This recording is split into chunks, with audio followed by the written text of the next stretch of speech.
Est-ce que vous avez la preuve que des armes chimiques ont été utilisées en Syrie? Oui.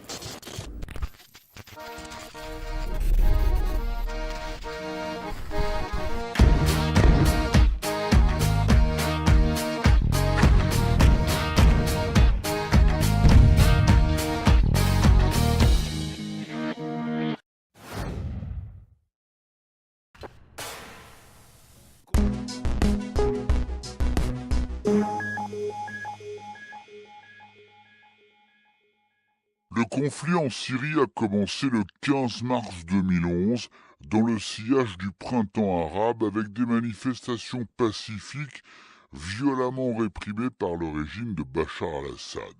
Très vite, la guerre éclate entre pro et anti-régime, notamment l'armée syrienne libre. Jusqu'au début de l'année 2013, les rebelles progressent face aux forces gouvernementales qui parviennent toutefois à garder Damas. À ce moment-là, l'Iran, chiite, et son allié le Hezbollah libanais aident le régime de Bachar el-Assad en raison de leur proximité religieuse. Le front se stabilise. Début 2014, le groupe État islamique entre en action. Il entame une violente campagne contre les rebelles syriens pour leur prendre leur territoire. À la fin de l'été 2014, les États-Unis et leurs alliés bombardent Daesh en Irak puis en Syrie, notamment dans le nord, et début 2015, les Kurdes de Syrie en profitent pour reprendre la ville de Kobané. Le régime syrien perd toujours du terrain et manque de ressources. Alors en septembre 2015, les Russes interviennent pour soutenir un régime qu'ils ont toujours soutenu, contrairement aux Occidentaux qui veulent le départ de Bachar el-Assad avec plus ou moins de conviction. La Russie bombarde durement les rebelles syriens et Daesh pour maintenir le président syrien au pouvoir.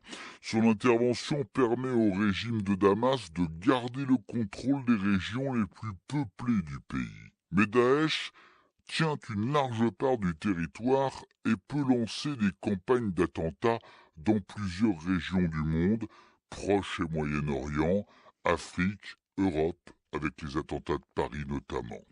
Début 2016, accord de cessez-le-feu initié par Washington et Moscou qui ne concerne que le régime de Damas et les rebelles syriens, mais pas Daesh ni les autres djihadistes. Le bilan de la guerre en Syrie est terrible. Les combats ont fait plus de 270 000 morts et 1 million de blessés. La moitié de la population a été affectée ou déplacée par les combats. 4 700 000 Syriens ont fui leur pays. La moitié se trouve en Turquie, dans des camps de réfugiés. Le quart au Liban. Plus de 600 000 sont en Jordanie. Et des centaines de milliers de Syriens ont fui vers l'Europe, ce qui a provoqué la crise des migrants. Selon des experts, l'économie syrienne a fait un bond en arrière de 30 ans. Exportation en chute de 90% alors que le pays était déjà sous sanctions internationales avant la guerre.